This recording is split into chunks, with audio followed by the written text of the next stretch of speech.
Broadcasting from Cincinnati, you're listening to the Ringside Reporter podcast. All the news from the world of boxing right here. Well, I'm talking to you the way I want to talk to you. Now, here's your host, Eric Lorda.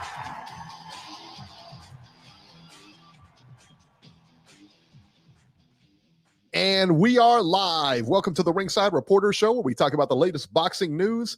If it's related to boxing, we're going to talk about it right here. My name is Eric Lorta, and I'm here with my co-host, Joe Habib, and we have a great show for you today.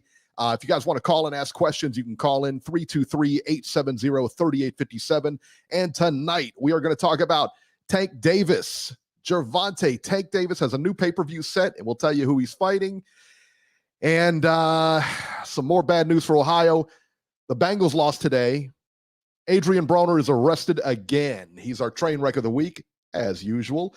And we'll tell you about it. But first, hey, man, we're going to get started with the big one. ESPN pay-per-view, Deontay Wilder versus Tyson Fury. Tyson Fury knocked out Deontay Wilder in the 11th round with a vicious right hand to retain his WBC heavyweight championship. The fight was back and forth in the beginning, with Fury knocking down Wilder in the third, then getting knocked down twice by Wilder in the fourth. Fury knocked down Wilder again in the 10th, then finished him in the 11th with a big right hand. When the fight was done, Fury went to Wilder's corner, but Wilder wanted nothing to do with the handshake and said, he didn't really respect him or whatever the case may be. And, did not just refuse to shake hands or acknowledge anything, and just proves he's a true class act. Nothing really changed with him. That being said, let's talk about the fight for a little bit here. A lot was made about Wilder bringing in Malik Scott and what would be different.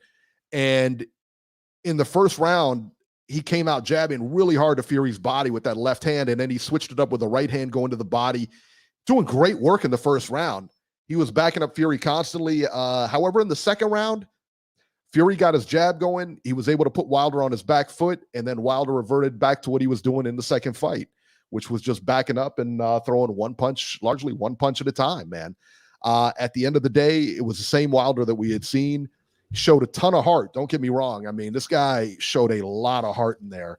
But the skill at the end, it just wasn't there. You know what I mean? He just wasn't there. Wilder looked to me like he was gassed about the third round. He was breathing heavy in the third round. But come that fourth round, at the end of that fourth round, he looked gassed. And you know what? You could tell he was gassed because when he knocked Fury down, he knocked him down twice in that fourth round.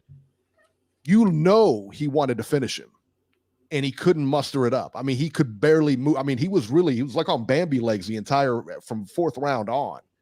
And he was still, what's amazing, he was still able to carry that power. But the thing was, man, he just could not follow it up. And then Fury, was able to last the bell, and he, the rest is kind of history here. I don't understand, what the game plan for Wilder was. I really don't. I really don't understand what the game plan for Wilder was. When he first came out in that first round, he was jabbing to the body. He was controlling the center of the ring. He was able to back Fury up and then just completely went away from it. And I think when Fury made that adjustment in the second round to get the jab going, I think that's kind of what changed things.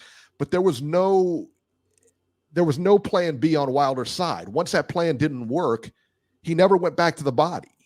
I never saw that jab again to the body. Way he looked in the first round, he looked good. He looked really good. He looked almost like a changed fighter. He wasn't throwing a jab properly to the body, whatever. All right. But he was landing that jab. Okay. He was landing the jab. He was landing that right hand to the body. And then boom, it was like a light switch hit in that second and third round. And that was it. And he got rocked. Wilder was rocked in that third round, and I said this before the weigh-in. I'll keep going back. I'll keep saying it. 238 is way too heavy for what they wanted to do. They were worried about him pushing Fury around. Fury was still able to push him around like nothing. When you're tired, you're going to get pushed around. That's the nature of the beast, man. When you're tired, that's going to happen. And so what do you do? At that point, what do you do? He should have, like I said, 212 and 220 is his proper weight. That's the weight that he did the best The best fight against Fury was that first one for him. I thought anyway that was his best fight. This, he showed a lot of heart, obviously, but when he, you could argue that he had the edge in the first fight, not on the scorecards, but in the knockdowns. I mean, knocked Fury down twice. Fury outboxed him, but he knocked him down twice. He needed to be fast on his feet for this fight, and he wasn't. He decided to fight fire with fire, had bulked up and looked like a weightlifter and everything like that. It just wasn't effective. It wasn't a good game plan. And that's kind of my take on it. And it sucks because, like I said, when he came out in that first round, he looked great. He really did. And I will say this too. After that fourth round, he was knocked down. Fury was knocked down. I looked at him and he looked okay, but when he got knocked down that second time, he looked like he wasn't in good shape. I mean, he really did. He looked like he was definitely wobbled after that second knockdown, and it was good because it was close to the bell, so he was able to get out of there. When that 10th round came around, Wilder took an awful lot of punishment, ultimately hit the deck. Prior to that 10th round, the doctor had came in and take a look at him, and I think it was in the 6th or 7th round when the doctor actually came and took a look at him before the fight actually happened, or before the round actually started. And, I understand where his corner was coming from. And I think that if Fury could have just put a 3 or 4 punch combination together, like an unanswered combination, he would have stepped in and stopped the fight. To Wilder's credit, he would always throw something. He would always grab. He would always do something to let you know that he's not out of the fight yet. He's in the fight. That being said, that corner, again, is there for your protection, and they did him zero favors last night. Listen, I'll say it to the moon and back, man. He's got a big heart. No question about it. There is no quit in Deontay Wilder. That being said, what does that get you at the end of the day if you have no skill? If you don't have the skill to compete, he's not winning that fight. You always think, well, he's 1 punch away or 2 punches away. He wasn't. He wasn't coming down that pike. He couldn't have landed that shot in the 11th or 12th round. He couldn't have, because he had no power. He had no power left. Beeb, what were your thoughts? Let me get your thoughts on that first round when you saw Wilder out there and what he did. And, what were your thoughts on it? Thought he won the first round. Yeah. But what I did notice, that he was really stepping in very hard with the jab, and he was overshooting it. It was basically like he was really putting forth a lot of effort to get that jab off into the body. And I'm not lying to you. I said to myself, this looks good. Not a bad strategy, but I don't think he's going to be able to keep it up. So he was throwing the jab too hard in the right hand to the body, too hard, too early. And I said to myself, I don't think he can keep up this pace. That's what I said. That's number one. Number two, I looked at him before the fight, and he just had that look like he just didn't look confident again to me, right? Even though his instinct, he'll always have that dog in him without question. For sure. But he just didn't look confident to me. Like Fury looked confident, he looked relaxed. Wilder just looked, he just had that look of concern on his face, to be honest. And then after the second round, I said his legs ain't right again, right? I think he overtrained. I don't think he did. That's a good point. That's a good point. Because the camp was too long. Yes. Right? And I think he trained too hard for too long. Now, if you want to train long, you can't train hard long. You have to vary up and lower the intensity. I think he trained too hard. That's number one. Number two, you can't fight fire with fire. He could have weighed 260. You're not pushing that guy off you, because that man knows how to use leverage. And Eric, you're much more skilled and have a much better knowledge of grappling than me, but I'm going to say something to you and correct me if I'm wrong. Yeah. When you lock up with somebody, and I've said this to you before, and I think you may have confirmed this, but I'm just trying to refresh your memory if you did or you did. When you lock up with somebody and your arms are on top of their arms, you're forcing them to carry your weight because you're on top of them, pushing down on them. Each time Fury locked up with him, Fury was in a position to have the advantage with leverage, right? My whole thing was this. The game plan going in is, obviously, you can't avoid a clinch for the whole fight. My plan would have been to minimize those clinches and not allow him to utilize those clinches long. So as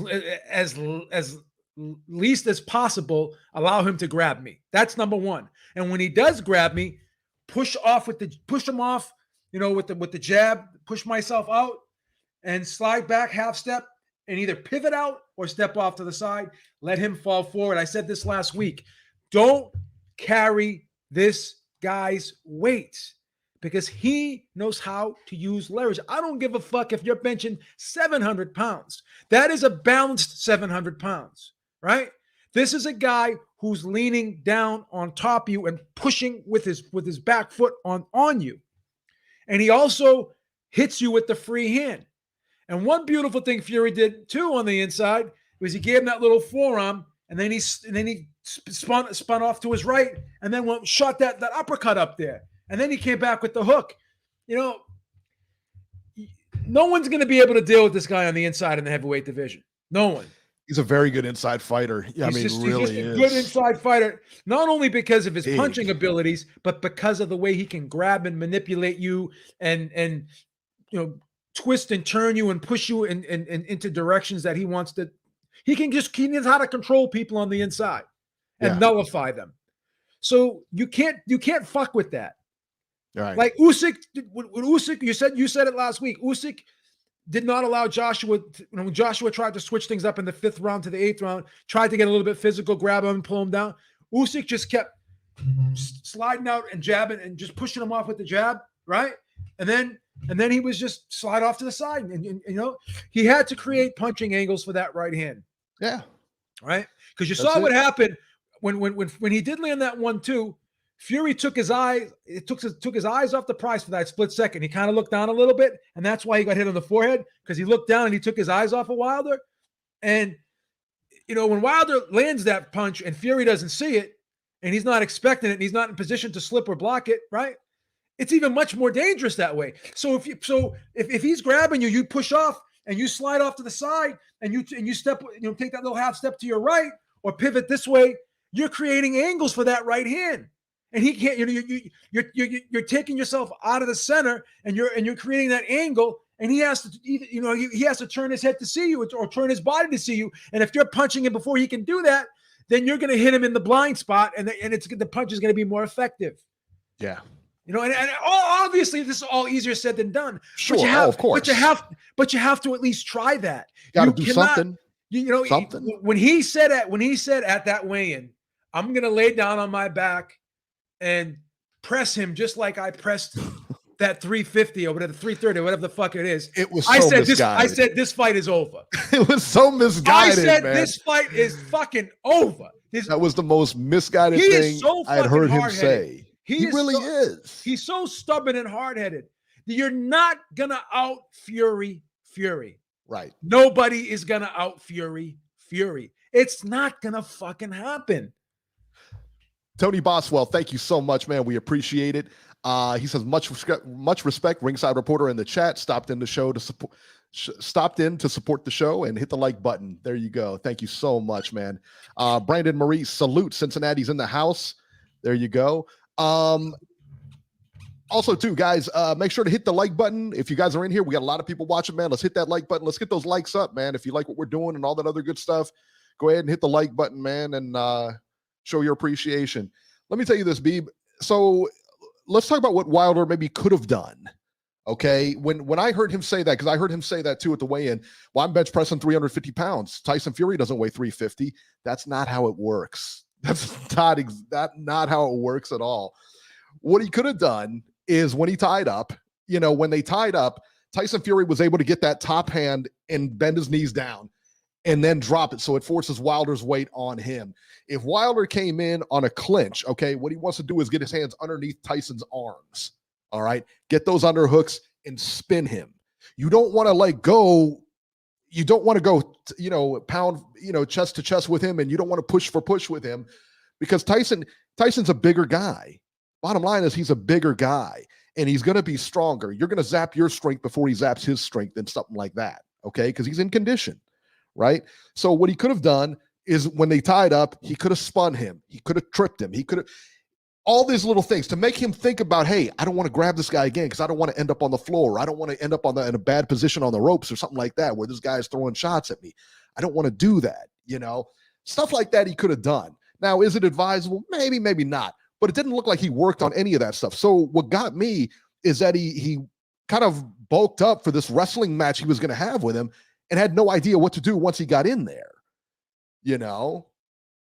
Let's talk about this here. Bobby Ongsueko says Wilder was a victim of a slow count. Okay, so let's talk about this real quick. In the fourth round, the one thing I kept hearing, and I didn't really, I'll be honest with you, I didn't notice it because, I was watching the fight. I was in the fight. I mean, I was on the edge of my seat for the entire fight. It was one of those things. It was great. So I was on the edge of my seat. I was waiting for everything to happen.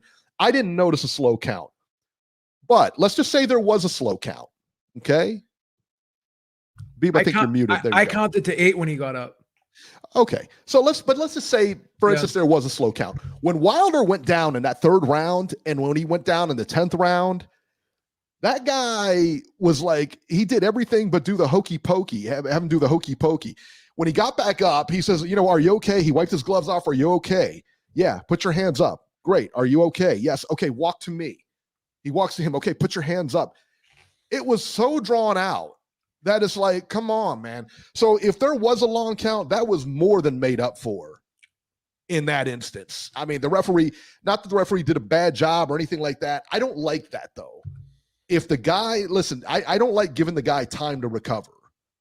Once he's up, you're fighting. Are you okay? Yes. Do you want to continue? Yes. Steps forward. Boom. You grab his gloves, 1 or 2 steps forward. Let's go.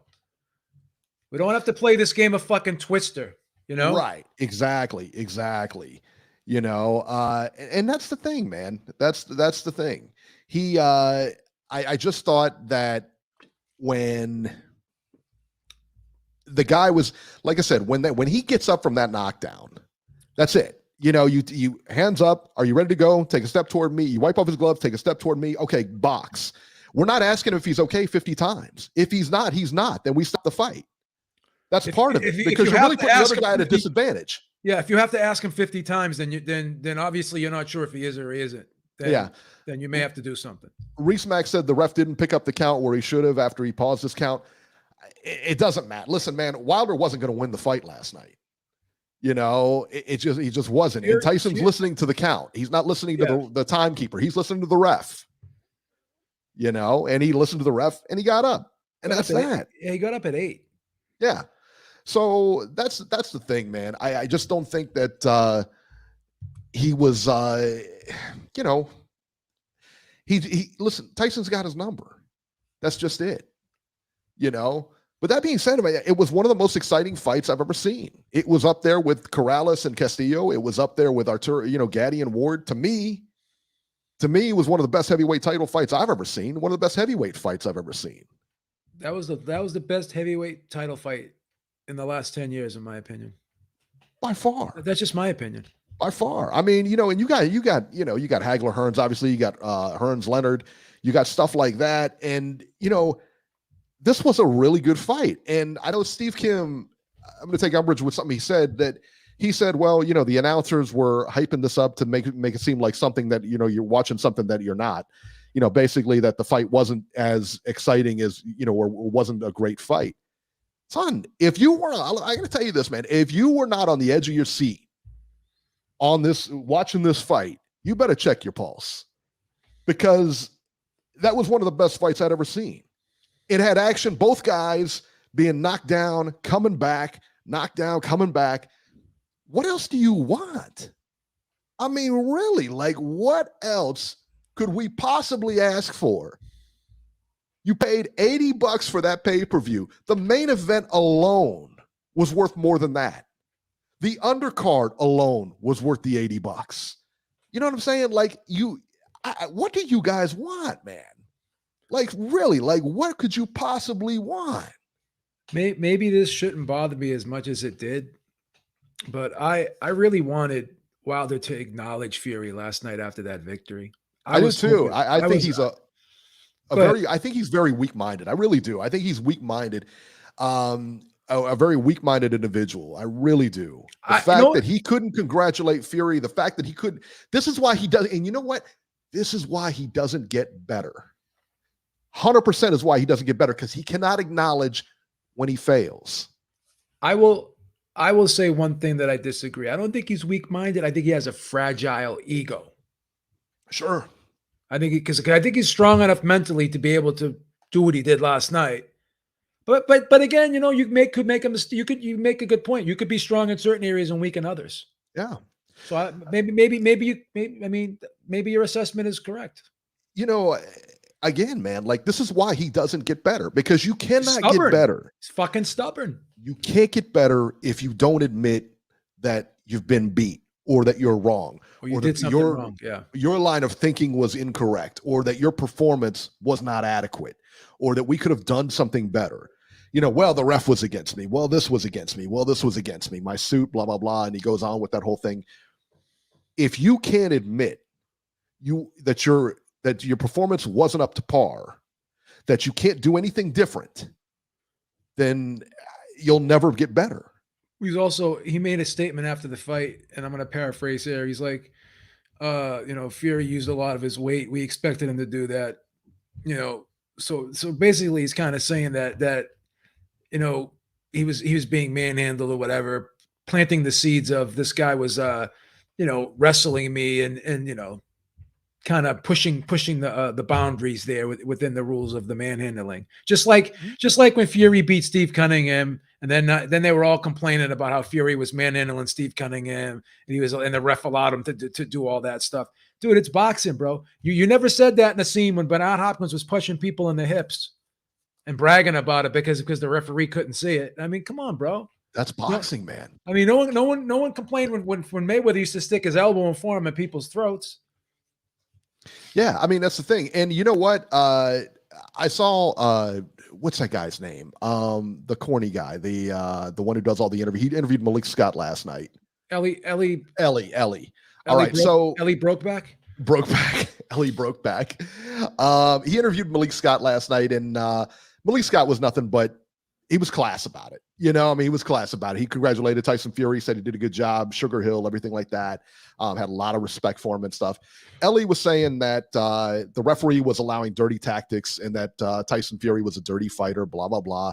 Listen, Wilder was punching behind the head, got warned for it multiple times. So what?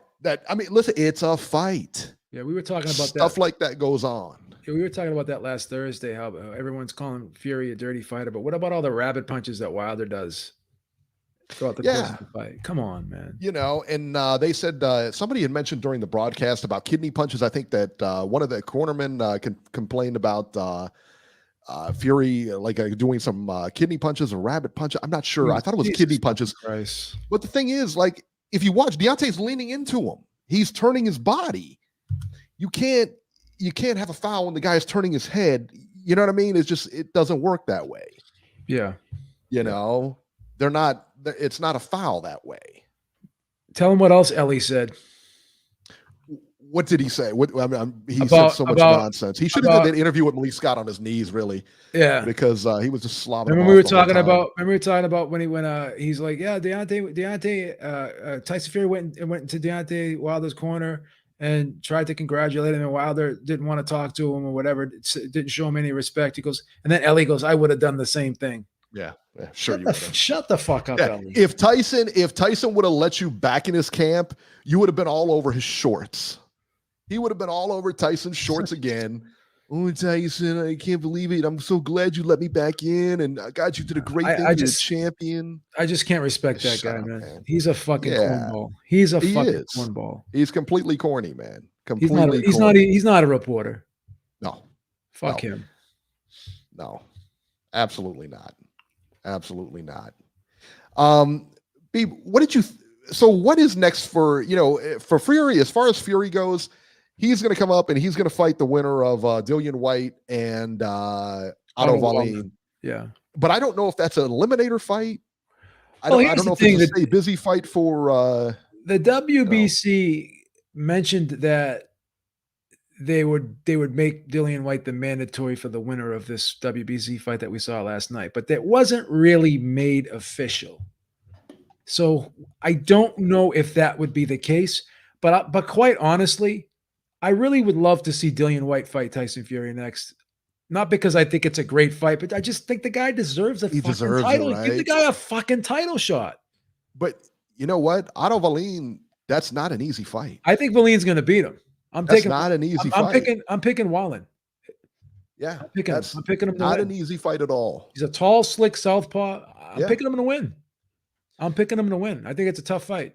And there goes this. That's a bad matchup for that's a bad. I never would have made that matchup. I never would have made that. Nope. Matchup. And you can thank who do you thank for that? Eddie Hearn. Yeah. Eddie Hearn has misguided this guy's career, Kell Brook's career, tons of other careers.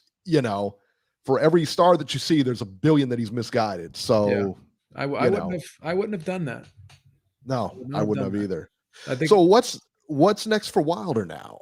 I mean, you got a guy here who was, and Malik Scott alluded to this too. He said this was our first fight together. Yeah. So you're going to see some changes, but it's going to be hard to, and that's what we said coming in here. That's what we talked about coming in here. But I'll tell you what, man, I don't think that, where does he go from here? He's lost 3 straight times. He's lost 3 straight fights. As far as I'm concerned, he lost all 3 against Fury. He was knocked out brutally in both of them, the last 2. Who do you fight? Do you fight John Ruiz or not John Ruiz, Andy Ruiz? Do you fight? What do you do? Where do you come back from here? And really, what are you shooting for? You're not going to get another shot at Fury. Nobody wants to see a 4th fight. I'd like to see him fight Ruiz. Mm-hmm. I wouldn't mind seeing that fight. Who's a really good, who I think is a good matchup? I really do. And you're going to think I'm crazy. If he decides to keep going and fighting, Usyk or Joshua. Oh, I think he beats, I still think he beats, I think he beats Joshua. I think he's a bad matchup for Usyk as well. I think he beats Joshua. I think Usyk outboxes him. But again, Usyk at that weight, you're looking at not a natural heavyweight. I think it's an insane. I'd give him a shot. I give him a shot. I really do. And I definitely give him a shot against Joshua for sure. Yeah. Definitely give him a shot, man. I don't like how Joshua's been looking either. Like the confidence with him, he just doesn't have that killer instinct in him anymore. Like he just doesn't look like he has that dog. At least like when you watched that fight last night, you could see that these guys like would have done anything to win. I just don't see Joshua having. Now Joshua tries his best, trains like a demon. I'm not gonna sit there and say that, but I think Joshua's got stamina issues. He's got poor defense, and he can't take shots. He's got chin issues. Wilder knocks him out. I think Wilder will knock Joshua out. Wilder, it's a good fight. If that's Joshua in round 5 again, in round 4 instead of Fury, he's not getting up. Or if he does get up, he's never getting his legs back. Yeah, it's a tough one. He's never getting his legs back. I don't think Joshua makes it out of that 4th round. I'm sorry. Let's assume that Usyk takes care of business, beats Joshua again in their rematch. They're going to try to unify these titles. I think Tyson Fury beats Dillian White or Otto Wallin. Either one, he walks either one of them. What do you think about a potential Usyk Fury fight? It's a tough fight for Fury. I'd still pick Fury to win. Very tough fight for Fury. Style-wise. Yeah. Fury don't like those little guys. You're looking at a guy who can punch a little bit. He's got some power, but more than ever, he can box. This guy is very good. Usyk is a very skilled fighter. He's a very skilled fighter, man. All right, let's go to the phones here. Ringside Robert's on the line, giving Wilder his walking papers. Fucking weasel. Jeez. About that welcoming committee, Robert. What the hell is that all about? Robbie, let me ask you a question. Anyway, let me ask you a question, Robbie. Right, can I ask you a question? Okay. You're an objective guy. All right. Do you think Joshua has a questionable chin? Absolutely. Thank you. Absolutely, he does. Eric, you're an objective guy. Would you say that? Would you say that possibly Joshua has a questionable chin? Sure. Yeah, I do. Yep. Now everybody, again, at the heavyweight division, I think you can say anybody has a questionable chin. Anybody can knock out anyone in this division. But Joshua gets stamina issues big time. That told in the last fight in that 12th round, he was just about out of there. He was seconds away from getting stopped. Joshua has a glass chin. Yeah. By the way, did you guys see Fury's stool last night? His ring stool that he brought out? Yeah, the stool that he sat in between rounds. It had a picture of Deontay Wilder on it. It says Big Dosser on it. And that's what he was sitting on. Like, what is he doing? Yeah. Robert, what'd you think of the fight? I agree with both of you guys. It's the best heavyweight fight I've seen in at least 10 years. And I've already had this argument today because I ran into a couple of people that said, "Oh, I watched the fight." And I said, "Well, you told me you weren't going to pay for it." And they said, "Oh, we didn't pay for it. We used illegal streams." I hate people that do that. You know, you're taking money out of the fighters' pockets when you do that crap. You know, when I decide I'm going to pay for a fight, I pay for a fight. When I decide I'm not going to pay for a fight, I don't pay for a fight. I don't try to find illegal ways to try to watch a fight. If you want to watch it, pay for it. If you don't, then don't bother trying. But I've been arguing with people already today about that because everybody was complaining about the $80. Yeah, we don't like paying, $70, $80 for a pay-per-view, but you know what? We got our money's worth. There's nothing we could complain about last night. Absolutely nothing. I'm sick and tired of running into people who want things for fucking free. It's absolutely useless. I have no respect for people like that. But the fight was great. It went a lot longer than I thought it would. I thought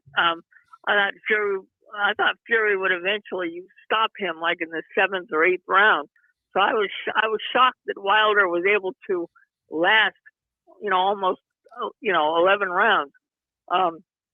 But I can't remember a fight, regardless of weight division, where you paid for and you were sitting at home and you got 5 knockdowns and it was worth watching. I mean, that was one hell of a fight. And Eric, I know you don't like pay-per-views, but I hope this pay-per-view did rather well because it was well worth watching last night. Did Mrs. Herrick watch it? Did Mrs. Herrick watch it? No.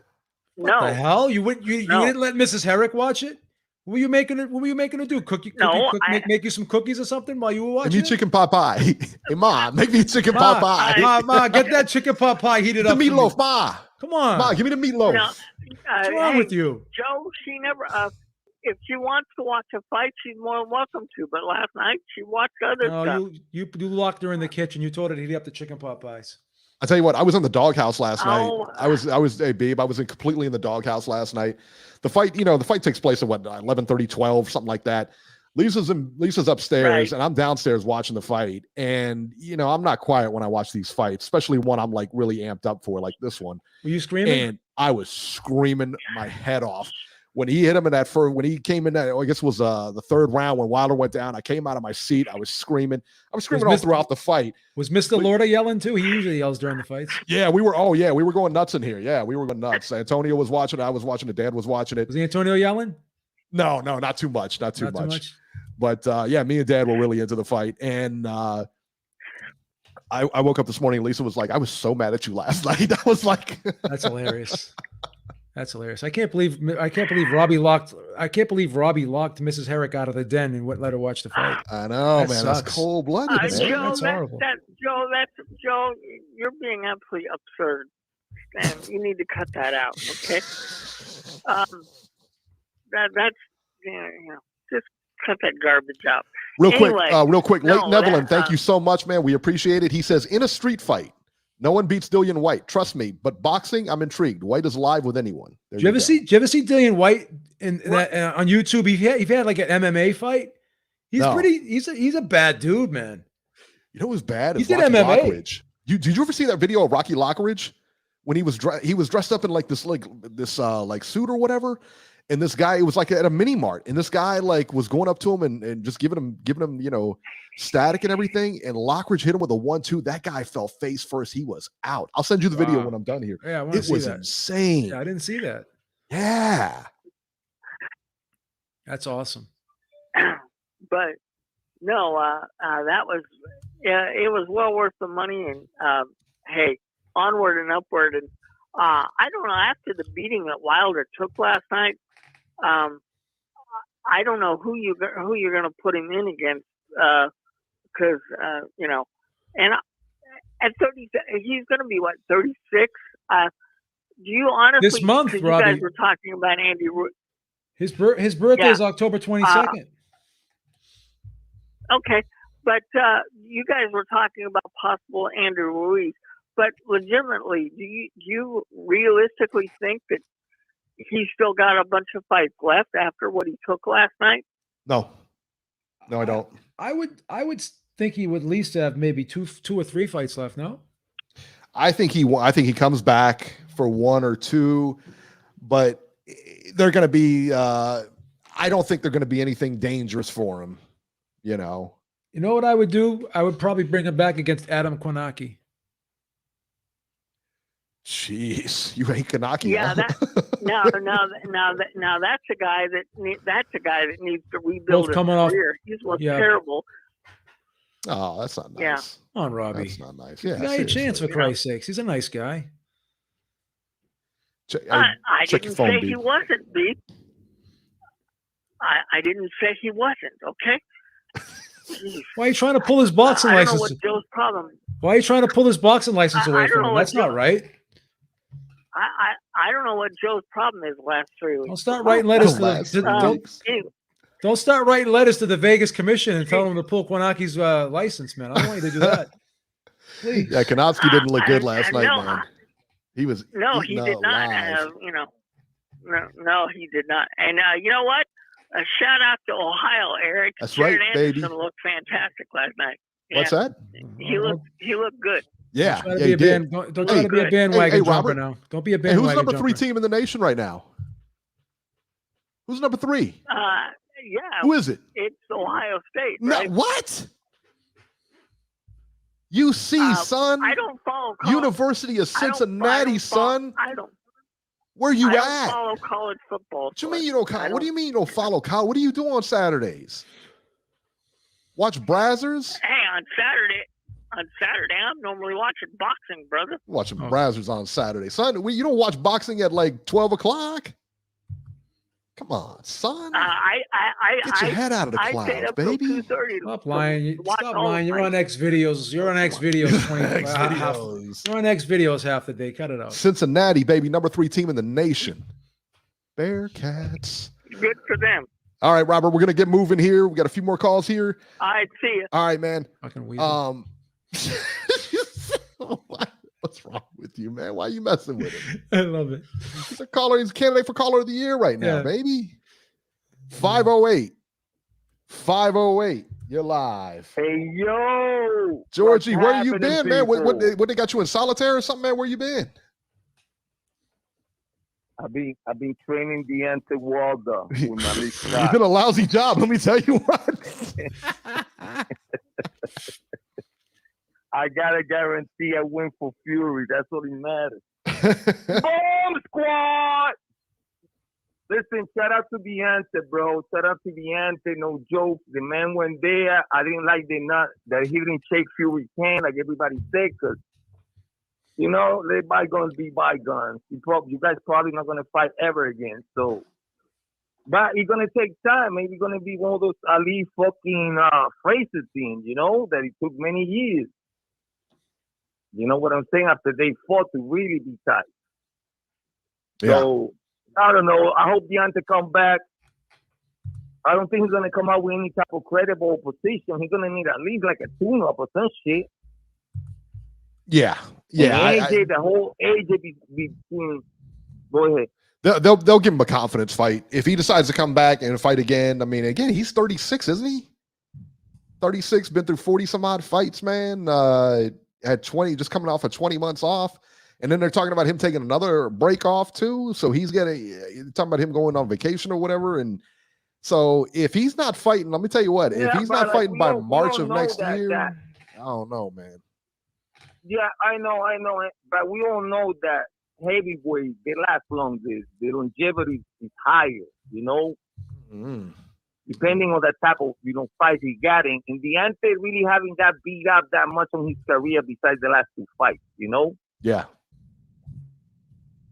So I don't think he got that many miles. Yeah, he got a fucked up arm, surgery, this and that, but he still got 2 or 3 good fights on him. So I'm expecting to, listen, it ain't like Wilder's at the bottom of the pool here. And I know Wilder fucking defender or lover or fan or anything, but to give the man his props, Wilder's still like 3 or 4 in the world. I agree with that. Maybe 2. I agree with that. So it ain't like the man is dumb, but we know Fury seems to have his numbers, so that would be like a dead issue right there. I don't want to see no 4-5. Even though it will be more action-packed than any other fucking match on heavyweight. Because it's a real beef, it's a real dislike, it's real intentions there. Like Wilder said, he want to catch that body. So a 4-5, it will sell. Definitely will sell because, they're going to give you more action than any other fight out there. Don't you guys agree? Who wins, Georgie? Wilder or Joshua right now? Man, I'm an AJ fan, but I'm not going to be biased. I'm going to tell you the truth. I think Wilder got a better chance of beating AJ. And I'm not going to say like Robbie said that AJ got a glass chin. That's ridiculous. The man ain't got no glass chin. He got a suspect chin like you said. You know what I'm saying? Yeah. He got no suspect. Yeah, he be going down, this and that. But, AJ, to fight Wilder at this point doesn't make no money sense at all. Doesn't make no sense. The hype is not there. The hype was like 4 years ago. Wilder going to go there without no belt. AJ chance that he ain't going to have that belt back. So what is there for them to, fight for what? For the fans? They're not going to do that. They didn't do that shit when the fucking billions of dollars in the line. Now that it's less money, you think that they're going to give us that shit? Nah, man. That ain't happening. Pretty much that's my call. Everybody support the channel. Shout out to the USA, the UK, the world. Bomb Squad! All right. Thank you so much, Georgie from Rikers, man. Gino Tamayo says, is there any validity to the slow count? Now, we addressed this earlier, but I've seen a couple of people ask about it. No, there's no validity to the slow count. And again, if there was a slow count, and talking about the Fury, when Fury went down, there was a slow count there. Even if there was, the amount of time that the ref gave Wilder to recover from those knockdowns was just insane. Put your hands up, walk to me, let me wipe off his gloves. Okay, walk to me again, turn yourself around, put your left foot in. He gave, so if there was a long count, trust me, it all evened out in the wash.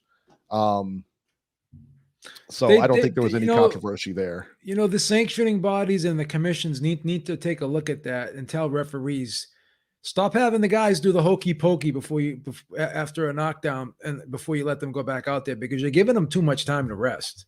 Yeah. And listen, it's a fight and there's rules to it, and if you get knocked down, you get back up, you wipe off his gloves. Are you okay? He nods and you think he's okay. All right, we're going into it. I don't need to ask him all kinds of questions. If you think he's okay, then you go in, Sure. And if you think he's in trouble and if you think, then stop the fight. You're there for his protection. Let me tell you what, and that referee did not do, again, I'll say it again, the corner, Deontay Wilder's corner, whether he's going to hate you for it or not tomorrow morning, if he's going to unfriend you on Facebook for throwing in the towel, then you're just going to get unfriended, all right? Because you guys did not do him any favors last night. He took a shellacking last night, you know, and it was tough to watch at times.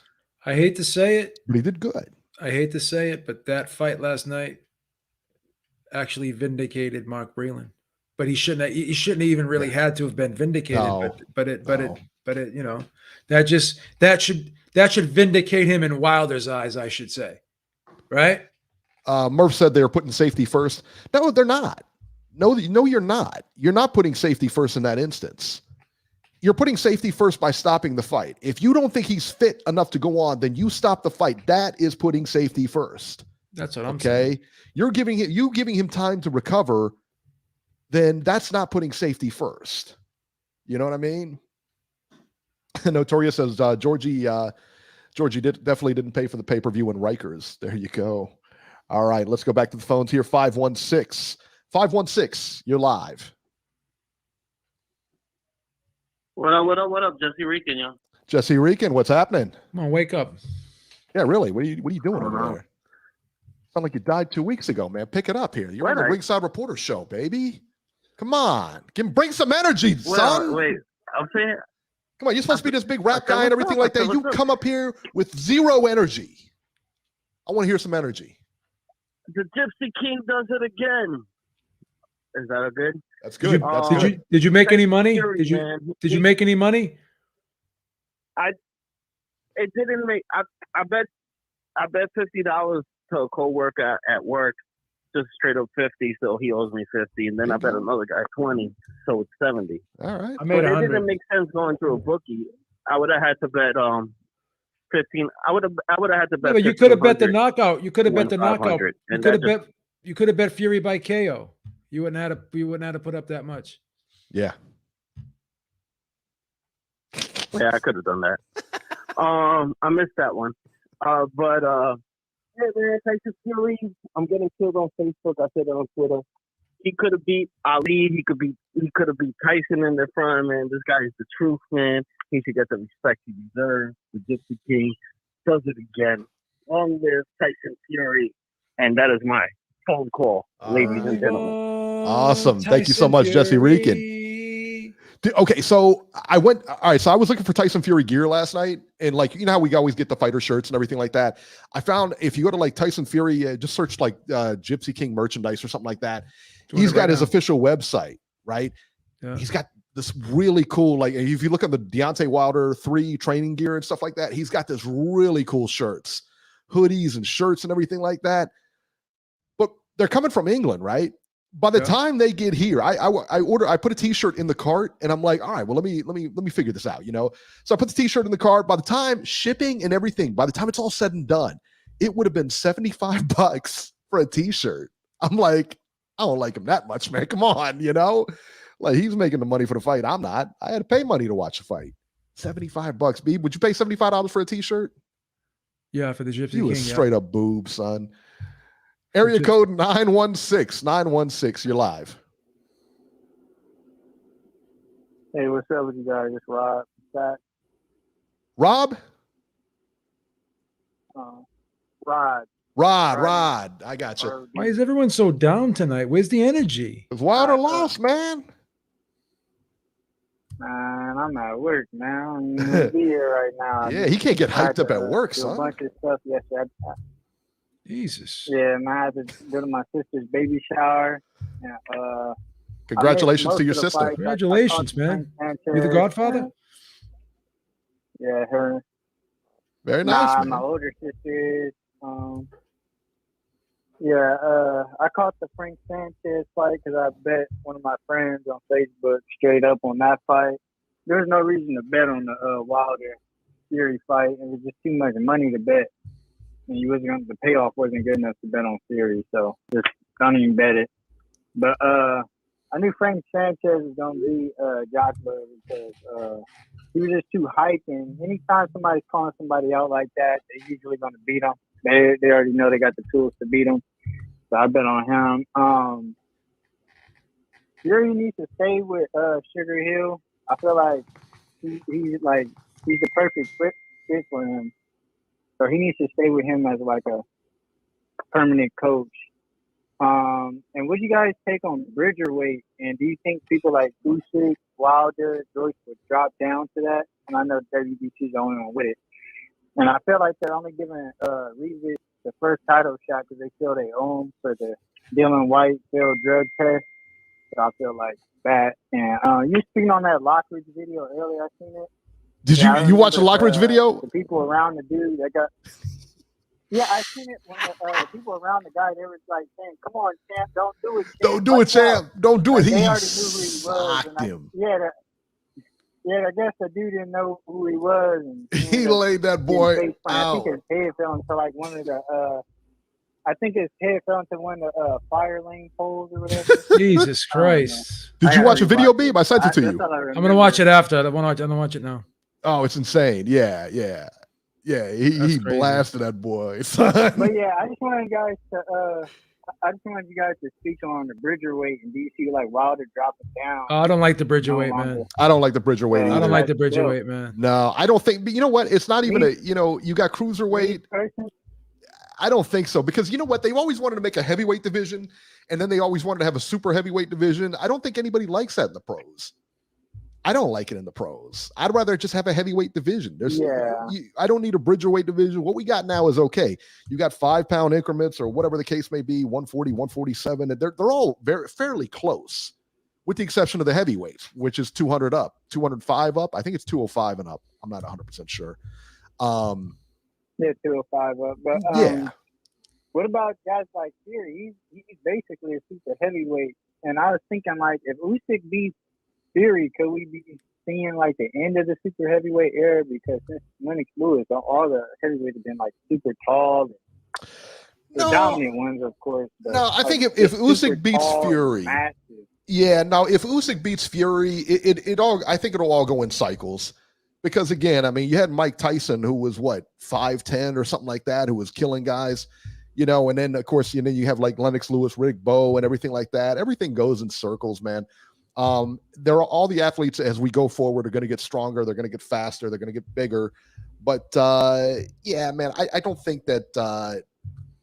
I think we'll have a champion like Usyk, and then it'll go. Somebody bigger than him will beat him, or we'll have a guy like Jared Anderson who's 6'4", who seems like a dwarf next to Wilder and Fury now. But I mean, I think it'll go in circles, man. I really do.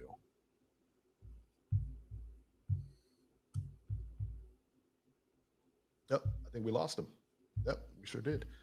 All right, let's see here. We got another call here, 818. I think this might be overseas, but I'm not 100% sure. That would be me, Mr. Lorda. That is you. Who are we speaking with? Can you hear me? Yes. Hey, it's Ayanabi. How's it going? Hey, how's it going, man? Good. Hey, listen, so just wanted to make a couple of points. As I pointed out in the chat, anyone who looks at Mark Breland's comments, I think as Joe pointed out, he's been fully vindicated. The handshake thing, it doesn't really bother me as much because I'm just more concerned about the fact that these guys, the LDBC, Wilder, his whole camp, they dragged Mark Breland's name through the mud for literally 2 years. Yeah. Almost 2 years at this point. A guy who never, he's a private guy, doesn't really speak much, and now pretty much everything that Breland said, Wilder doesn't listen to anyone in camp. He doesn't run. That's why he has no stamina. He's tough. He can take a lot of punishment. He's got a lot of pride. I'll give him credit for that. But he was doing a zombie walk in there. And honestly, if there weren't political pressures based on what happened in the second fight, any other doctor or any other corner would have stopped that fight in the 8th round. Guaranteed. I've been watching boxing for decades, and that's exactly what would have happened. And they should have done that if they really cared about his well-being, because he's going to take career and life-altering damage. He'll never be the same fighter after the savage beating that he took.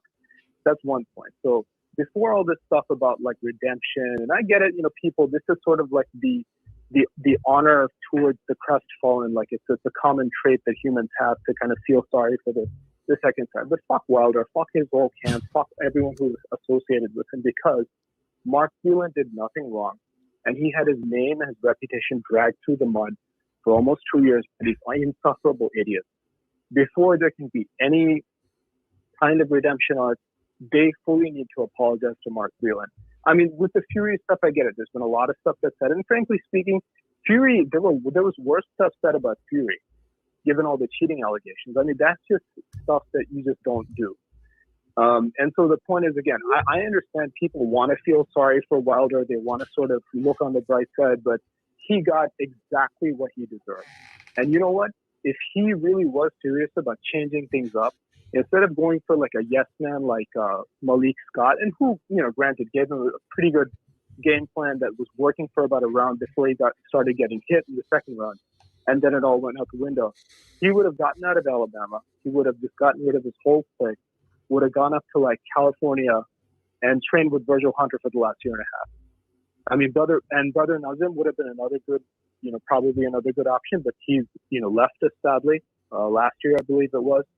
So he should have changed it all up and just rebuilt himself from, all the way up. Doesn't skip rope either. That's why he doesn't have, he has bad coordination. I mean, for boxing's been around for 150 years almost at this stage. The two oldest forms of exercise are running miles and skipping rope. And there's a reason why it's been done for 150 years. If you're for betting advice, from a complete stranger to take my Dwyer hat, never ever bet on a fighter who doesn't do road work and who doesn't skip rope. That's just what it is. And one other point is, one point that no one's been talking about is the fact that Tyson Fury had this situation in his family where in the middle of camp he has to go back to England, I believe, to take care of his youngest daughter, his newborn daughter.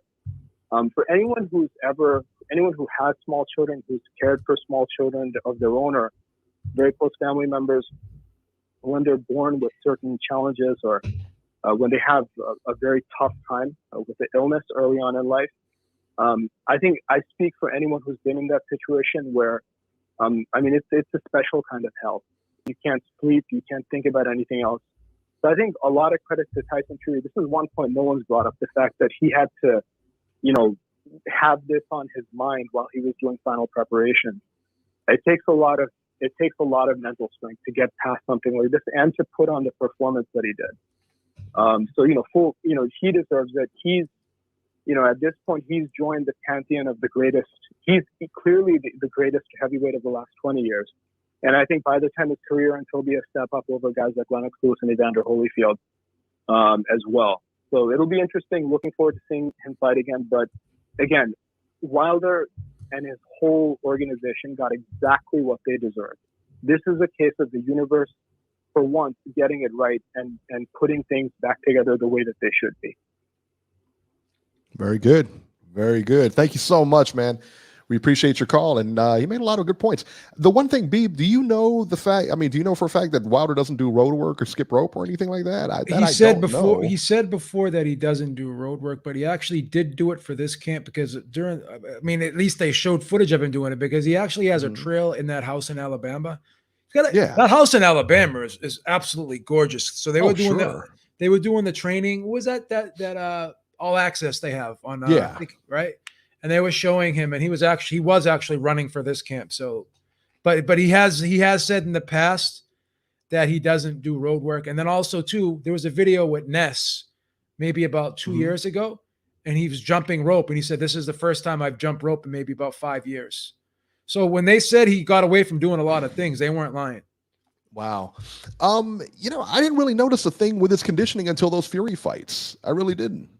Honestly. Once again, and even in that 12th round of the Fury fight, he didn't look gassed. The Ortiz fight, he got tired, I thought.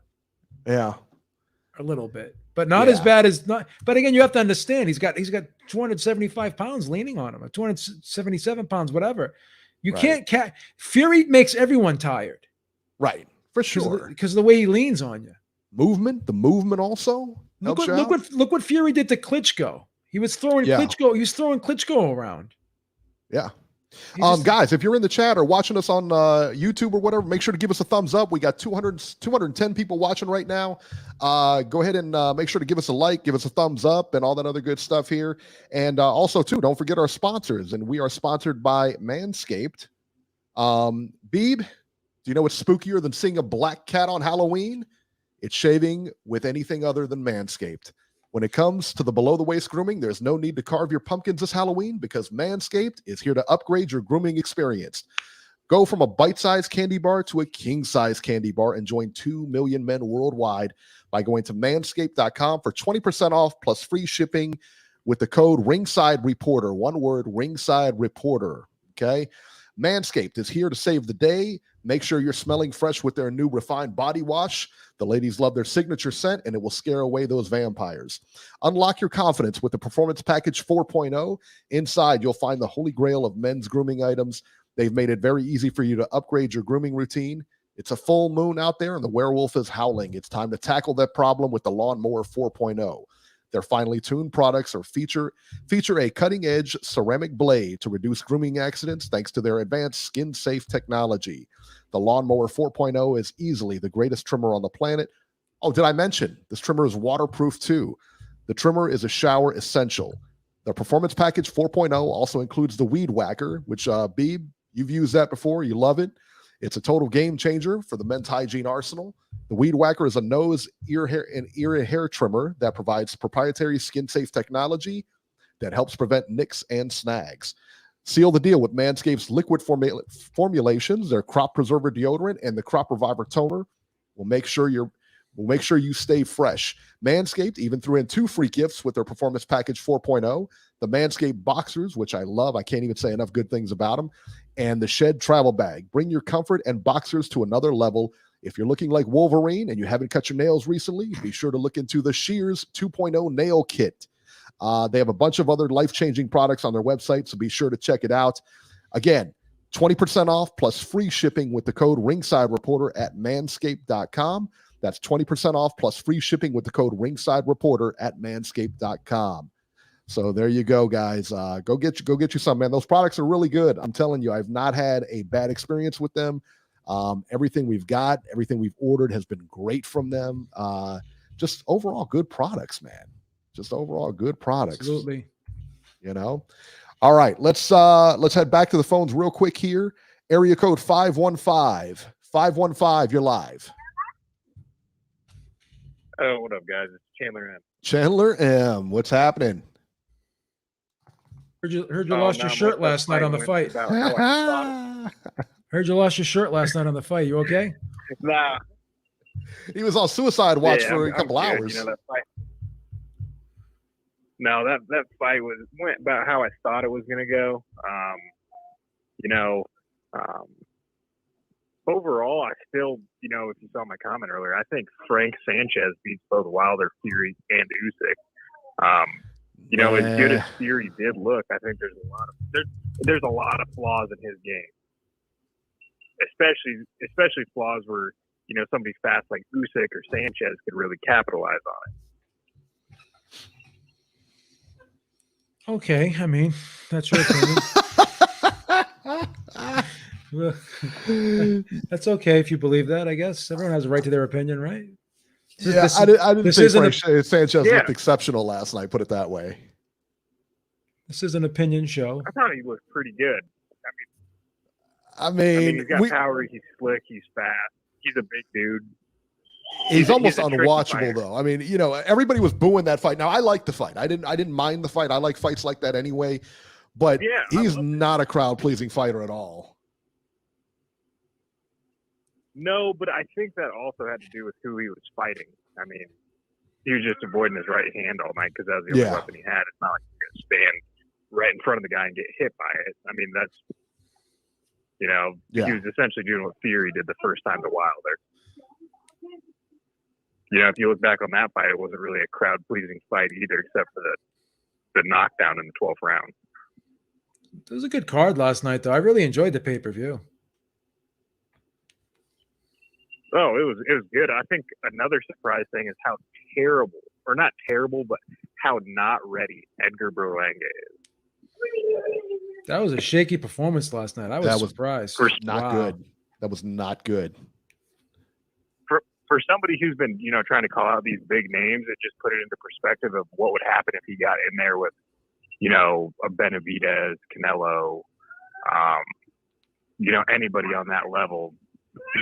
He wouldn't make it.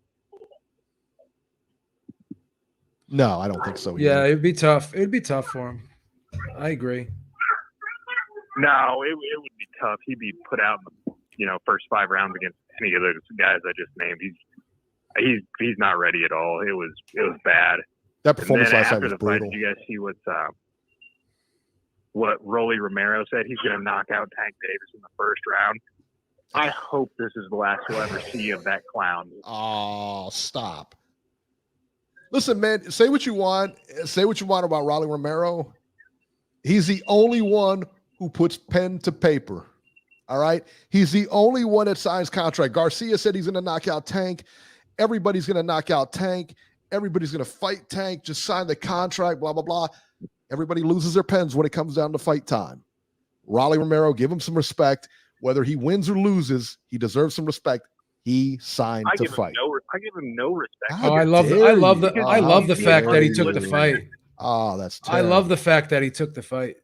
I'll be honest. I think it's great that he took the fight. Yeah, but it's a career-ending fight. You don't know that. You don't know that. Rolly can fight. Can he beat Tank? I don't know. I'm not going to pick him to beat Tank. Oh, that's a bold statement. Bold statement. Oh, you hating on Rolly, man. You mean where he powers up and he goes, yeah, and then everybody in the stadium can hear him throw a punch and clench his stomach waiting to get hit back. He screams every time he throws a punch. It's not hard to telegraph that. Oh, that's terrible. That's terrible. No, it's not. It's going to be the last you'll ever see of him, and it's going to be it's going to be one of the worst knockouts you'll ever see. Wow. He might die. I don't know. He might die. Jesus. Whoa. Got the Undertaker over here, man. What in the world? You can't say that. He might die. What made him ready for this? We got Drago over here. Like, if he dies, he dies. What's the matter with you? Maron. That's not right. Chandler Ram. And then the ignorance of Teofimo Lopez's dad to be like, it's going to be a good fight. Man, shut up. Trying to promote a fight. You know what Teofimo Lopez Sr. is right on? No. As if he's knocking out Camboso's son. That's what he's right about. He's knocking out Cambosos. No. He's stopping him, son. No. Not going to happen. Could be the shock of the century. He's going to do it within 6 rounds, son. He's going to do it within 6 rounds. No. And then you know what's going to happen after that? Nope. You're going to have a pie flashing right on your dome, boy. Just bop. Big pie in your face. Over there looking like some sucker with whipped cream all over you. The one good thing to come out of this fight that is happening, though, the Cambosos and Lopez fight, is that Triller is no more.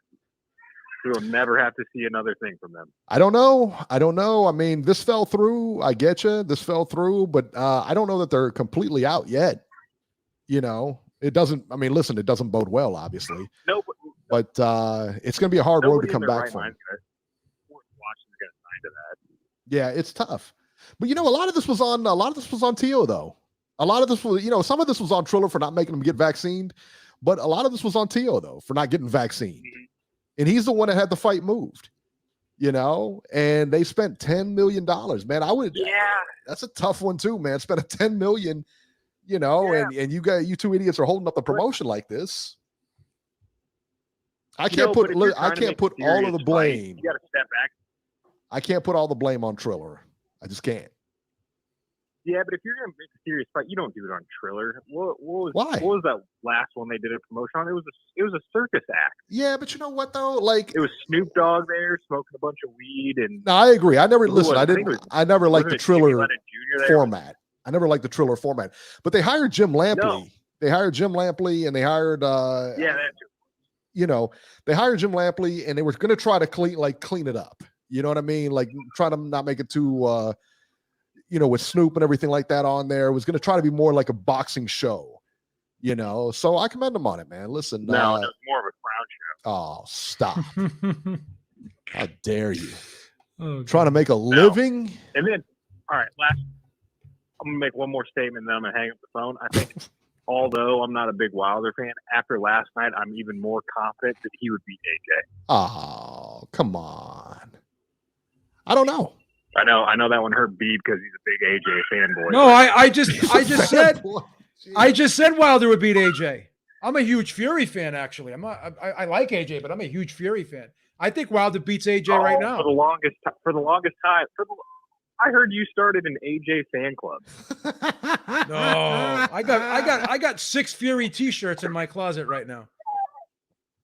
Don't make me pull them out. I bet you do. He's got 8 AJ T-shirts though. So no, I like AJ, Yeah, but you I like go to AJ, but www.iloveaj.com. I love AJ.com. We I looked like it up on AJ, but GoDaddy. Deeb's the owner. I always thought Wilder would beat AJ. To be honest with you. All right, Chandler, we're gonna get running, man. Somebody's backtracking now.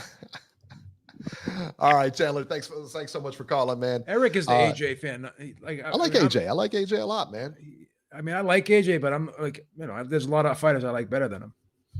Yeah, I mean, listen, you can't, when you comment on these fights and stuff like that, you can't get too married to a guy. You can't get too emotionally attached. Yeah, can't get too emotionally attached. because we got to be objective about it. You know what I mean? Like, we got to be objective about it. So it's, you got to kind of watch it. You can't get too crazy with it.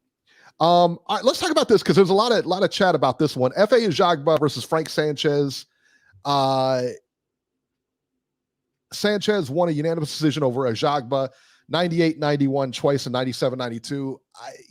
Listen, man, Frank Sanchez has got all the skills. He's got good skills. He's just not really crowd pleasing to watch. You know what I mean? So I don't know. I don't want to talk too much about the fight because it was kind of, yeah, I liked it, but it wasn't, He's a patient fighter. Let's just say that. Yeah, a little bit too patient. I think a busy fighter gives him problems. I really do. Sure. Let's talk about Helenius. Let's talk about, Edgar Berlanga is the fight I really wanted to go to. Okay. Versus Marcelo Coseresa. Yeah. I think it is. Berlanga wins a unanimous decision, 96-93 on all cards. Let me tell you what, man, Berlanga looked shaky as I don't know what in this fight. He was knocked down at one point. And he was hurt at one point. He was getting hit a lot in this fight. And I think now that those 16 fights, and we kept saying it, at least I kept saying it, those 16 fights are not doing him any good. Yeah. Those 16 straight knockouts, the first round knockouts that he had. He needs to start working on his skills. But as far as him being the next big thing, I think you guys can cool that talk. I don't know. Not trying to hate on him, man. But I always, like I said, man, I always thought he was they were hyping him up for no real reason. You know what I mean? We didn't know if he had skills. We knew he had power, but does he have power against guys that, once you start stepping him up, the KOs and stuff, they're going to go by the wayside because you're fighting skilled fighters. And then you got to rely on your skills. I don't know. What were your thoughts on him, Beeb? He was telegraphing punches last night. He was jumping in, not working off the jab. He was leaning in face first. He just had no regard for defense last night. And I just think he seems to be believing in his power just a little bit too much. And maybe this would be and will be a good learning experience for him, and maybe he'll go back to the drawing board and start adding some more wrinkles to his game and start trying to tighten things up. You know what? But he had this experience last time out too. It really did. He went the distance last time out. Yeah. It wasn't against this caliber of opponent. Yeah, he didn't get hit as much last time he didn't get hit as much this time as last time as this time, I should say. Right. And I wonder, do you think because he was on a big pay-per-view like this, you think he got a little nervous too, or no? No, I obviously he's going to get nervous on a pay-per-view. Sure, it's a big pay-per-view. I get it. Big pay-per-view, maybe a little tight. Maybe, but we've seen this from him before. Yeah, and we've seen this style from him. We've seen him get hit. Like I said, when he went the 6 rounds against the one guy, his first time going the rounds, it just wasn't. I don't know. He wasn't that impressive then. So I don't know. Reese Mack says you have to tip your hat to Caceres. You're right. He was good. Yeah, he looked very good last night. Didn't have enough in the tank, but hey, he did pretty well. Robert Helenius really impressed me last night, B. Yeah. Against Adam Konoski. Helenius wins via TKO when the ref stopped the fight in the 6th. I thought Konoski was DQ'd. There seemed to be some confusion about that. No, he was actually DQ'd. He wasn't. That's what I thought. Yeah, that's what I thought. He kept hitting him low. He did it. He kept Andrew Galata-ing him. You know what? And I like Konoski. I like Konoski a lot. He was looking for a way out of that fight. Yeah, he was desperate. He was trying to. He was looking for a way to quit without quitting. He had no answers. No. Helenius looked great, by the way. Yeah, I mean, Helenius looked really good. I thought he would repeat because I just think, you know, he's that good of a boxer. He's got a really good jab. He knows how to use his range pretty well. And I just thought he had quicker hands, and I just thought he was a more accurate puncher than Konoski. I thought Konoski's reach disadvantage would have him kind of reaching in with shots, and I thought he would get caught coming in. Where does he go from here? You look at a guy like Helenius who quite honestly reminded me a lot of Tyson Fury in the way that he boxed, the way that he moved. He was moving for a big guy. His jab was good. He's not Tyson Fury. Don't get me wrong. He reminded me a lot of Tyson Fury, that type of style. Yeah. Who does he get next? Helenius? Yeah. I think eventually he'll become somebody's mandatory, I would think, right? I would hope, man. But I thought he looked good. Let's see. Jason in the chat here. He said, Lord Embiid said firing Breland was a huge mistake. Eat your crow. Why? What are you talking about? It was the same result. What are you talking about? He got beat up worse this time. Right. I was gonna say you could. He was actually knocked out cold this time. At least Breland saved him. Breland was vindicated last night. What are you talking about? Did you watch the fight, son? PBC took another L last night, man. You must have lost a lot of sleep. Let me tell you who didn't take an L last night. Let me tell you who didn't take an L all weekend. Title Town, baby. Ohio. Title Town. UC, ranked number 3 in the nation, all right? Should be number 1, but I'm willing to take number 3. Football program, Cincinnati, Title Town. Jared Anderson from Toledo, Title Town. Stop Vladimir Tereshkin in the second round. Jared Anderson looks really solid. He looks really good, man. B, what were your thoughts on Jared Anderson? Obviously he punch. He's very explosive. I like how his he keeps his punches nice, short and tight. Doesn't really wing the shots. Doesn't telegraph anything. I think he's got the fundamentals down. And the thing is, he's a decent size. He's got great foot speed as well, right? He's an athlete. He's an athlete that has very good sound technical abilities. So he's got a great combination of things that will propel him further in the sport of boxing. He could be America's next great heavyweight. I think so too. He ticks all the boxes, really, in my opinion. Yeah, I tell you what, he really is. He's a sharp fighter, man. He really is. And so here's the thing, and I'll address this. They said that this goes back to July when Tyson Fury developed the COVID. When he developed COVID, they were talking about, and I don't know why there was such controversy over it. Listen, man, if a guy says he got COVID, he's got COVID. What do you want to do? They said the conspiracy theories going around was that he was getting handled in training, and he was getting handled specifically by Jared Anderson. They said that Jared Anderson knocked him out, Tyson Fury out in training, just roughed him up, beat him up, and that was part of the frustration that led Tyson to delay the fight. They interviewed Jared Anderson. Jared Anderson said 100% no. He said none of that's true. He said none of it is. He said he didn't knock him down. He didn't knock him out. What happened? I don't think anybody will ever really know. But that's the rumor that was going around.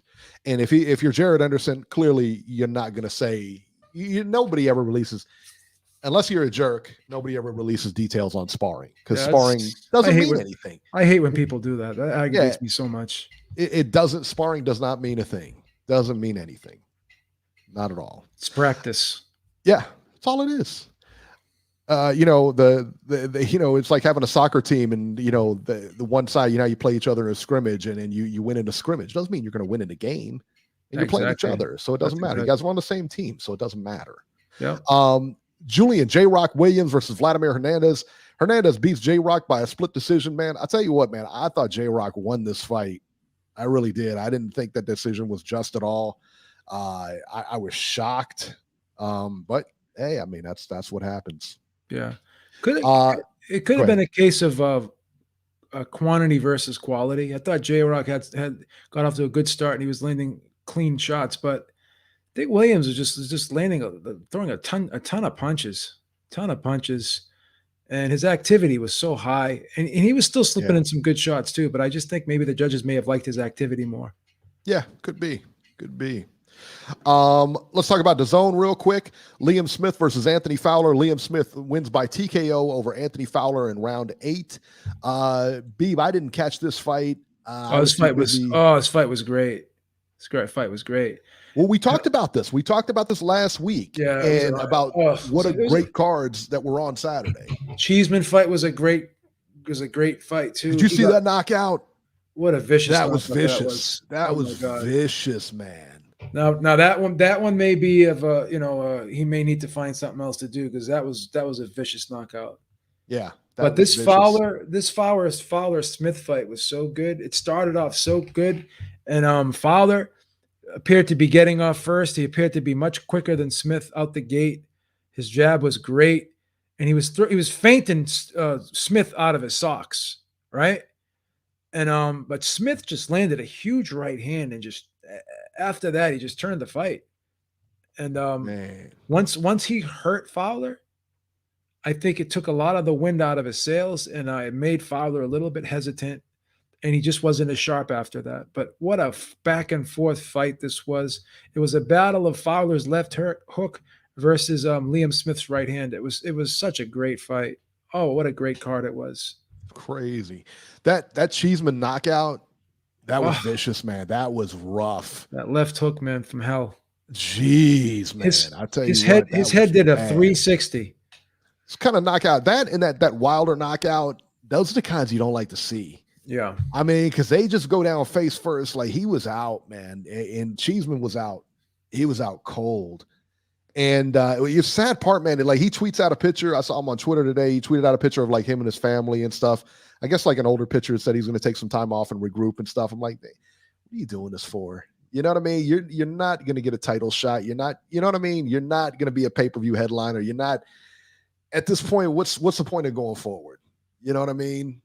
Does he still have something left? Yeah, of course he does. Can he still fight again? Yeah, of course he can. But what for? You know? Yeah. When you don't have the ability to win a title, and I don't think Cheeseman does. No, he's got a lot of heart. He can punch a little bit, but he just doesn't have the defensive reflexes. He just he just doesn't have that high level boxing ability that he's going to need to take it to the next level. And if he continues to try to step up, he's only going to get hurt. Yeah, that's the thing, man. You got to know when, again, if you're in this and you can't win a title, you got to be honest with yourself. Your people around you got to be honest with them and say, hey, man, it's not going to work out. Maybe the same for you. But at 19, he's got 19 wins, 3 losses. Hey, look, man. That's not to sneeze at, right? Yeah, not to sneeze at. He's been in some good fights, some big fights, for him. And hey, man, it is what it is, though. So I don't know. All right, let's go to the upcoming fights here. San Diego, California, ESPN Plus on October 15th. What does that be? I think that's Friday, if I'm not mistaken. I believe so. I think it's a Friday. Actually, absolutely, it's a Friday. Yes, it is. Okay, Emmanuel Navarrete versus Joet Gonzalez, 12 rounds for Navarrete's WBO featherweight title. And on Saturday, on DAZN, let's see here, Mikey Garcia versus Sandor Martin, 12 rounds welterweights.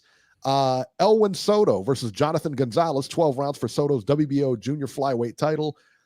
Esteban Bermudez versus Jesse Rodriguez, 12 rounds for Bermudez WBA regular junior flyweight title. I thought they were getting rid of the regular titles. Who knows? I remember the interim ones first. Oh, the interim. Okay, I gotcha. Yeah.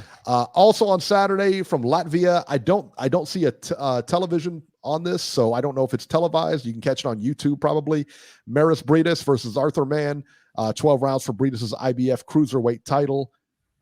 From Newcastle, England on October 16th, Huey Fury versus Christian Hammer, 10 rounds heavyweights. Not bad. Savannah Marshall versus Lolita Mozea, 10 rounds for Marshall's WBO women's middleweight title. Lewis Ritson against friend of the show, Hank Lundy, 8 rounds junior welterweights. It's a good one. But it's going to be tough. It's going to be tough for Hank, though. It is, man. It is. Lewis Ritson's a good fighter, man. But Hank, he's a little long in the tooth right now, man. I like Hank a lot, man. I really do. I always said that his career was mismanaged because he's one of the biggest. He could have been one of the biggest stars in the game, just by the way he promotes himself and everything like that. Just super great guy. Brooklyn on October 16th on Triller. Petros Anayan versus Daniel Gonzalez, 10 rounds junior welterweights. Cletus Selden versus William Silva, 10 rounds junior welterweights. And there you go. That's going to be on Triller. I believe that will be pay, but I'm not 100% sure. Yeah. And that's going to be the fights for this weekend. Now, the week after in 2 weeks on October 23rd, you got the big one, Jamel Herring versus Shakur Stevens in 12 rounds for Herring's WBO junior lightweight title. We'll be doing a breakdown and everything like that next week. And then leading into that fight week, we'll be all over it. So, I'll tell you what I like. We're both on different sides on this one, man. Yeah, I like Herring. I like Shakur big in this fight. I like Shakur big in this fight, man. I like Herring. Yeah, and that's what makes the fight so great. You know, is that we're kind of on opposite sides, and I think that's a lot of people. You know? I think I'm gonna go live. I think I'm gonna go live for that one. That's gonna be a fun one to commentate on. I think that's gonna be that may be a real I think that's gonna be a barn burner. You think so? Yeah. I like the fight. But I think Shakur just handles this guy. Yeah, I mean, a lot of people. There's a good amount of people that agree with you here, yeah. But I see it the other way. But we'll see. And I'll be taking anybody's bet on that. I'll take a pie bet for anybody on that fight, man. Yeah, for sure. News and rumors.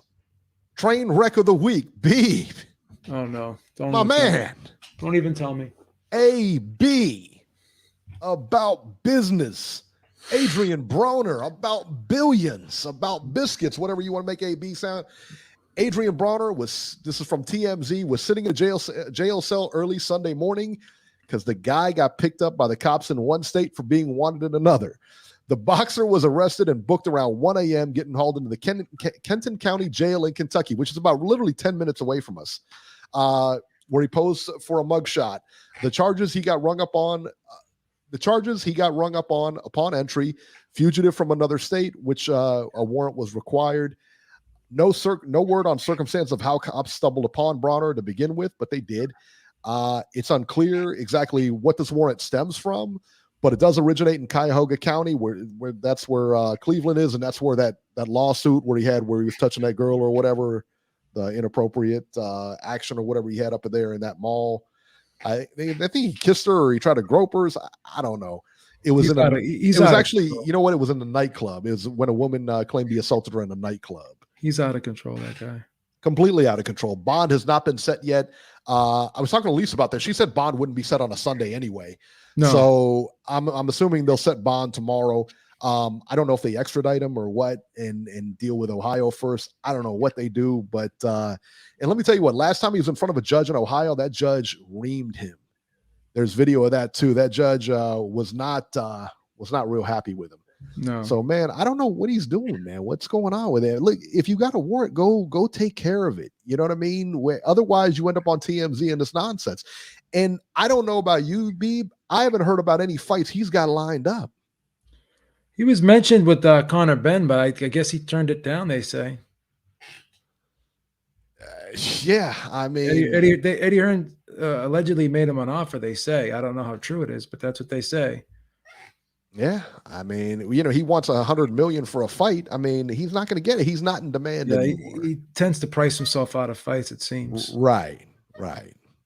Also, too, we talked about this earlier. Eddie Hearn now has the right to Kambosos Lopez.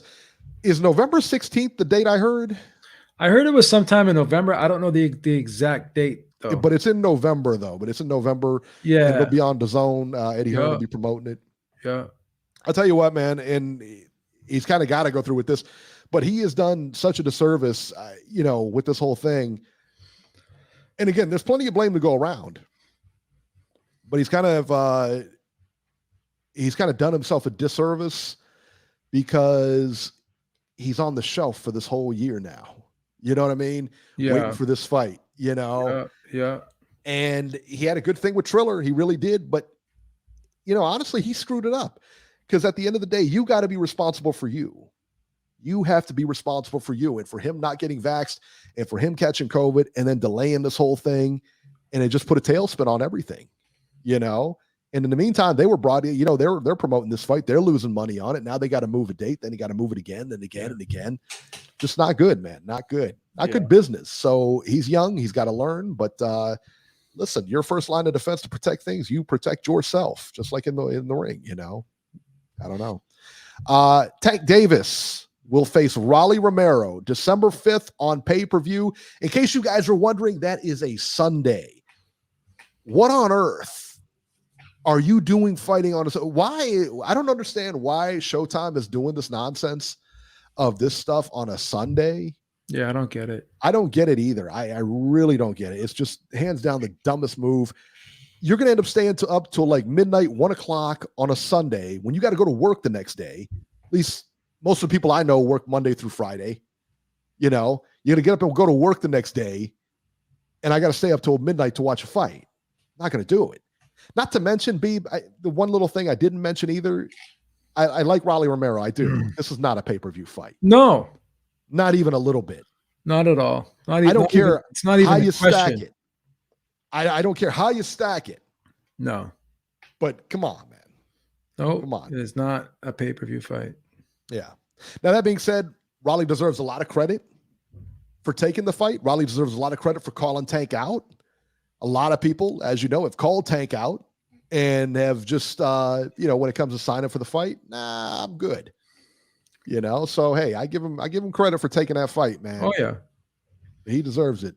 Arthur Betterbeeve and Marcus Brown will fight on December 17th. That's a great fight, man. That's a really good fight.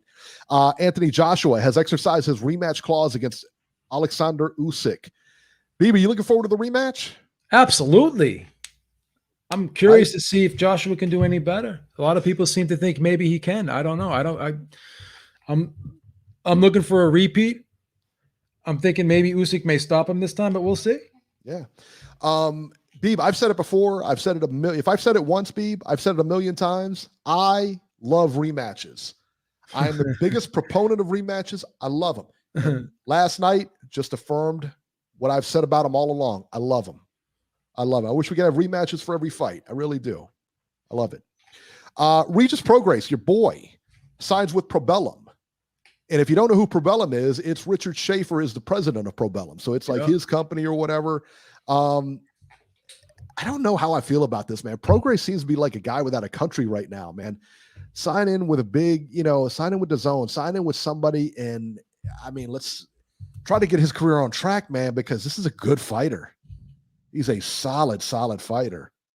That Mikey Garcia and that Sandor, I guess Sandor Martin or whoever he's fighting, they wanted to make the Regis Prograis fight, but DAZN didn't have the budget for it. So is that what it was? I thought Garcia was what it was. No, I thought so too, but DAZN, they were saying DAZN didn't have the budget for it. So what are you gonna do? All right, tell you what we're gonna do. We're gonna go back to the phones here. 760, you're live. Hey, what's going on, fellas? It's Brian. Brian, what's happening? You owe me $100. $100. Brian, you want to hear something? I know I didn't bet on this. Brian, I know I didn't bet on this. Brian, you want to hear something crazy? Remember I was telling you I didn't think Wilder should have. Remember I told you I didn't think Wilder should have used them MX gloves? Yeah. And I told you I was concerned that he may break his hand. Remember I told you he may break his hand? Yeah.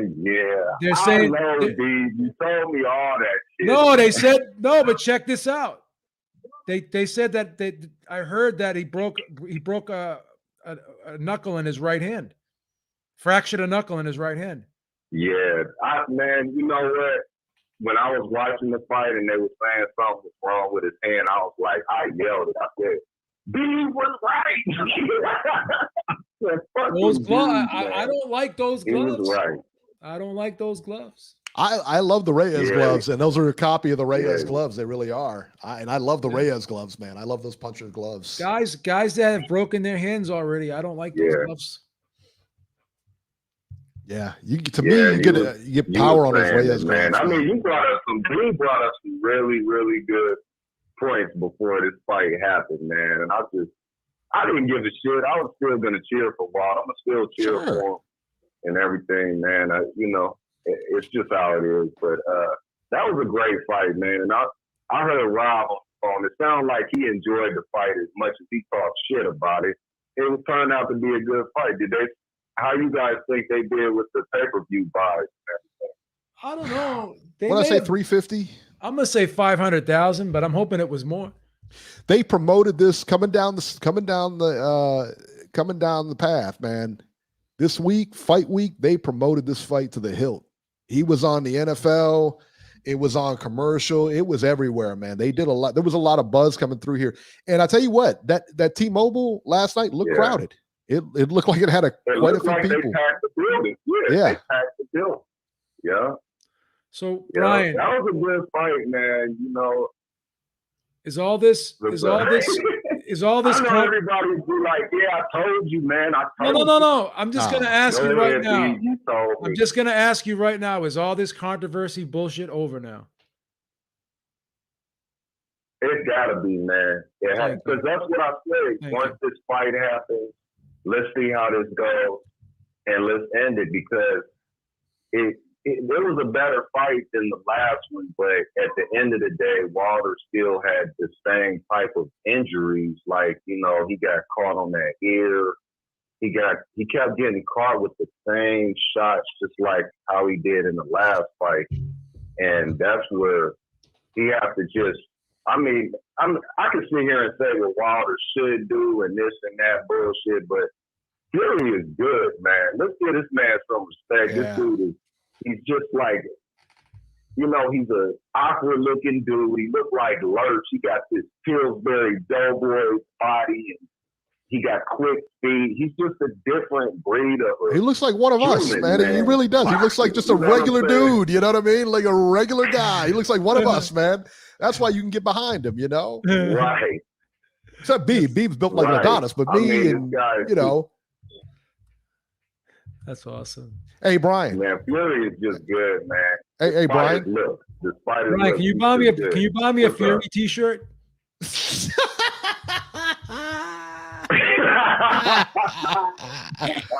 Look at you and B playing dress up again. Man, I do a video with me burning a Fury playing. Nah, man, that shit that I've seen, I think that was greatness, man, with Fury. I mean, don't get it twisted. This was like, okay, it's not like they both went out there and it was just performing at this high level with the boxing IQ. Nah, that was like pure will between both of them, you know, rather than skill. But Fury had more skill and Fury had more will, you know, and he's bigger, you know. At first, I was so disappointed, man, that Wilder lost, you know, and was sitting there saying what he should have been working on. He didn't apply this, that, and that. But, man, he put up a good fight, man. In you guys' opinion, who has put up the best fight against Fury in his career? I think you got to say Wilder, right? I think you got to say Wilder. I would say Wilder, yeah. Yeah. So, and Fury has fought Klitschko, Chisora, all these different people. I mean, even Klitschko couldn't even touch Fury. So it's like, I'm proud of him, you know, on getting up, trying to make it a fight because he had me on the edge of my seat and everything, man. I'll give him respect on that shit, but he just has to move on, man. That shit is probably going to bother him for the rest of his life that he can't win. I think Wilder is just that damn.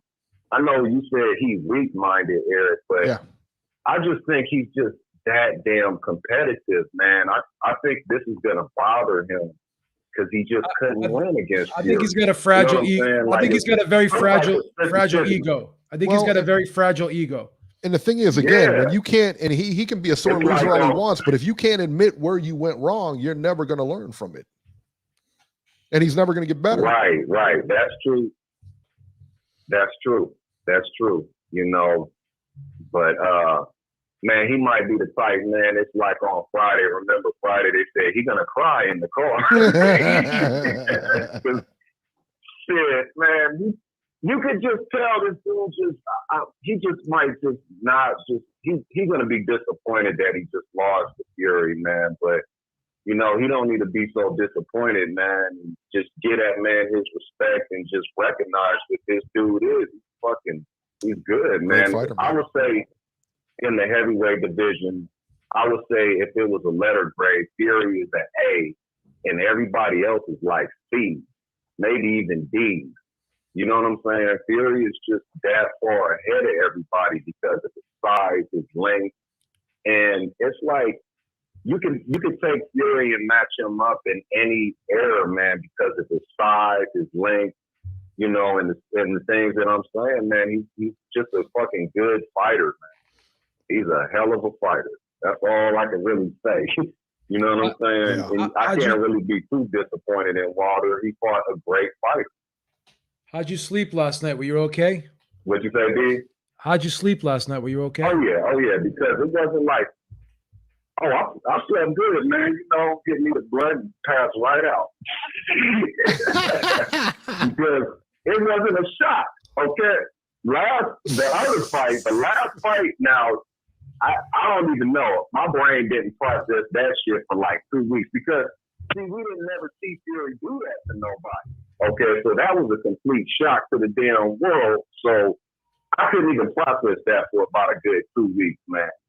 But, you know, this fight wasn't as much as a shock. I knew Fury is dangerous like that now, learning that type of a style. And, you know, I think Fowler gave it his best, man. This dude got up and got up and got up and got up and got up and got up. I mean, shit.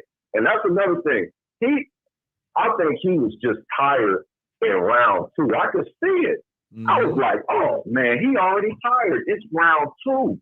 Okay, so for him to be that out of it and just still want to get up and still keep fighting, you know, he's a warrior. He's a warrior. However, you need some skills to pay the bills, homie.